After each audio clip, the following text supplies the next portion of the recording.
আসসালামু আলাইকুম। প্রধান উপদেষ্টা হিসেবে দায়িত্ব নেওয়ার পর থেকে ডক্টর মোহাম্মদ ইউনূস গত এক বছরে যে কবারই দেশের বাইরে গেছেন, প্রত্যেকটি জায়গায় একটা করে কেলেঙ্কারি ঘটনা ঘটেছে। এবং এই কেলেঙ্কারিগুলো কারা করছে? সম্ভবত তার প্রেস উইংয়ের পক্ষ থেকে করা হচ্ছে ডক্টর ইউনূসকে অনন্য উচ্চতায় তোলার জন্য। আমরা জানি না ডক্টর মোহাম্মদ ইউনূসের প্রচ্ছন্ন প্রশ্রয়ে তার প্রেস উইং এই কাজগুলো করছে, যা হয়নি সেটিকে প্রচার করা হচ্ছে এবং পরবর্তীতে সেই দেশগুলোর সামনে পুরো বাংলাদেশকেই বিব্রতকর অবস্থায় পড়তে হচ্ছে, লজ্জাজনক অবস্থায় মাথা নত করতে হচ্ছে। সর্বশেষ ঘটনাটি ঘটল এই মাসেই, মধ্য আগস্টে তিনি যখন মালয়েশিয়া সফরে গেলেন, বিভিন্ন জায়গায় বৈঠকটা করেছেন এবং সেখানকার একটি বিষয়ে বাংলাদেশের পক্ষ থেকে মিথ্যাচার করা হয়েছে, একটা প্রতিশ্রুতি বা চুক্তির বিষয়ে খোদ সে দেশের সংশ্লিষ্ট মন্ত্রী এমন দাবি করেছেন। মালয়েশিয়াতে এই মুহূর্তে বাংলাদেশের প্রায় 10,000 শিক্ষার্থী সেখানে পড়াশোনা করছে বিভিন্ন বিশ্ববিদ্যালয়ে। সেখানে অন্যান্য দেশের যে শিক্ষার্থীরা অধ্যয়ন করছে তাদের জন্য শিক্ষা জীবন শেষে চাকরির পাওয়ার একটা সুযোগ সেখানে রয়েছে, কিন্তু বাংলাদেশের শিক্ষার্থীদের জন্য এই সুযোগ নেই।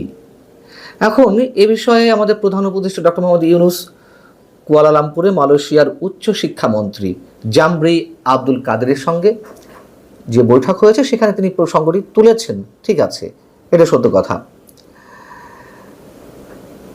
এবং মালয়েশিয়ার বিশ্ববিদ্যালয় এবং কলেজগুলোতে বাংলাদেশি শিক্ষার্থীদের জন্য বৃত্তি সম্প্রসারণ সহ আরও বিভিন্ন বিষয়ে আলোচনায় এসেছে। কিন্তু আমাদের প্রেস উইং কী করলো? আমাদের প্রধান উপদেষ্টা প্রেস উইং তাদের যে ফেসবুক পেজ রয়েছে, প্রধান উপদেষ্টার ভেরিফাইড ফেসবুক পেজ, সেখানে তারা কি তুলে ধরল? এখানে বলা হচ্ছে মালয়েশিয়ায় অধ্যয়নরত বাংলাদেশি শিক্ষার্থীদের জন্য স্নাতকোত্তর ভিসা চালু করার সম্ভাবনা রয়েছে, ফলে হাজার হাজার মানুষ তাদের ক্রমবর্ধমান অর্থনীতি উচ্চ দক্ষতার চাকরি পেতে সক্ষম হবেন। মালয়েশিয়ায় অধ্যয়নরত বাংলাদেশি শিক্ষার্থীদের জন্য গ্রাজুয়েট প্লাস ভিসা চালুর উদ্যোগ নেওয়া হচ্ছে।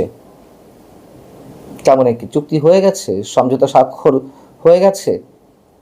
আরও এক ধাপ বাড়িয়ে আমাদের আইন উপদেষ্টা ডক্টর আসিফ নজরুল তিনি কি মন্তব্য করলেন? তিনি বললেন, মানে যেদিন ডক্টর মোহাম্মদ ইউনূসের সঙ্গে সে দেশের উচ্চশিক্ষামন্ত্রীর বৈঠক হয় তার পরদিন তিনি বলছেন যে মঙ্গলবার মন্ত্রীর সঙ্গে বৈঠকে ফলপ্রসূ আলোচনায় নীতিগতভাবে তিনি মালয়েশিয়ায় বাংলাদেশি শিক্ষার্থীদের জন্য স্নাতকোত্তর পাস ভিসা প্রদানে সম্মত হয়েছেন এমন কথা বলে ফেললেন।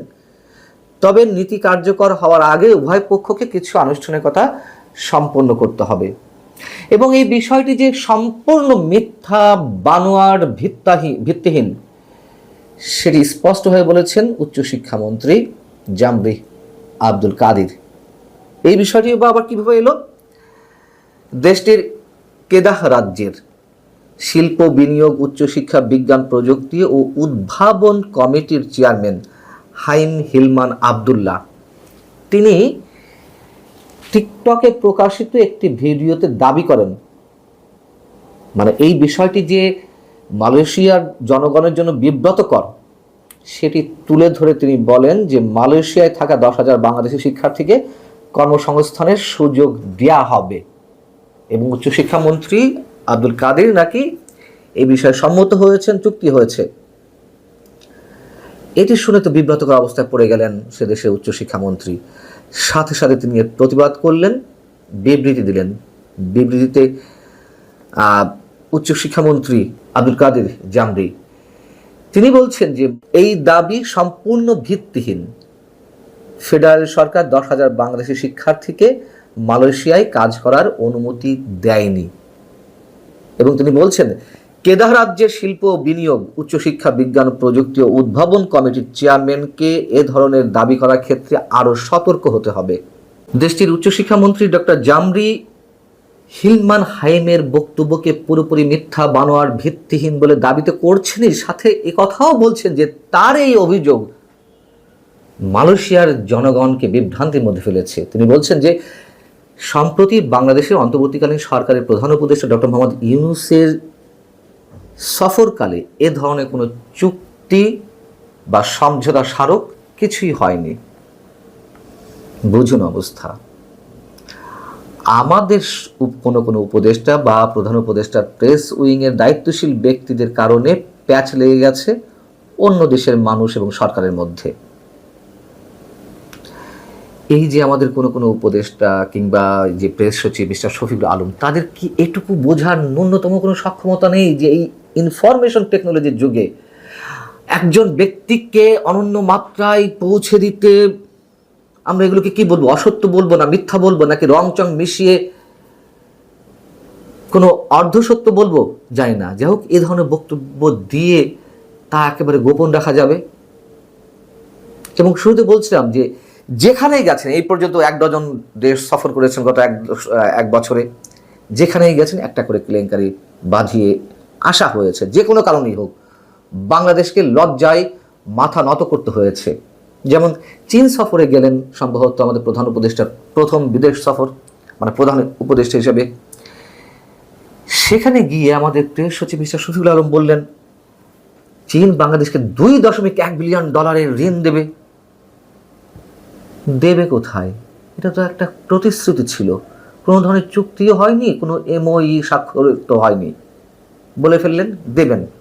কোথায় সে ঋণ? ব্রিটেন সফরে গেলেন রাষ্ট্রীয় সফরের কথা বলে, এটা তো কোনো রাষ্ট্রীয় সফর ছিল না। এবং ওইখানে বসেই ব্রিটেনের প্রধানমন্ত্রী কিয়ার স্টারমারের সঙ্গে বৈঠক হবে, কিন্তু তার সঙ্গে কথা বলা যাচ্ছে না, তিনি নাকি সেই মুহূর্তে কানাডাতে ছিলেন। পরবর্তীতে সেটি প্রকাশ পেয়ে গেল। কিয়ার স্টারমার ব্রিটেনে রয়েছেন, তিনি সে দেশের সংসদে বাজেট অধিবেশনে কথা বলছেন। কি অদ্ভুত বিষয়। পরবর্তীতে আমরা দেখলাম তার আগে লন্ডনের থাইল্যান্ডে যে বিমস্টেক সম্মেলন অনুষ্ঠিত হলো, সেই বৈঠকের সাইডলাইন বৈঠকে মোদির সঙ্গে বৈঠক করলেন শেখ হাসিনাকে ফিরিয়ে দেওয়ার বিষয়ে, শেখ হাসিনা মুখ বন্ধ রাখার বিষয়ে, এবং বিষয়গুলো যথেষ্ট গুরুত্বের সঙ্গে নিয়েছেন। এই কথাগুলো প্রেস সচিব জানিয়েছিলেন। এবং সেটি বলার পরপরই ভারতের বিভিন্ন গণমাধ্যমে একেবারে লাফিয়ে উঠল, না এই ধরনের কিছু বলা হয়নি, এবং সে দেশের পররাষ্ট্র মন্ত্রণালয়ের রেফারেন্স দিয়ে তারা কথা বলেছে। কোথায় থাকছে আমাদের মুখগুলো, আমাদের সম্মান? আর্সেনা শীর্ষ সম্মেলনে যোগ দিতে তিনি গেলেন কাতারে, সেটিও বলা হলো যে রাষ্ট্রীয় সফর। আসলে তা না, একটা বেসরকারি সংস্থার সম্মেলনে তিনি যোগ দিতে গিয়েছিলেন, এবং সেখানে গিয়েও বলা হলো যে কাতার বাংলাদেশ থেকে সেনা সদস্যদের নেবে।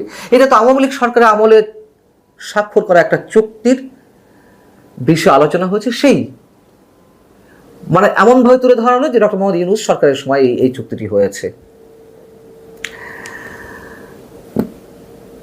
আমাদেরকে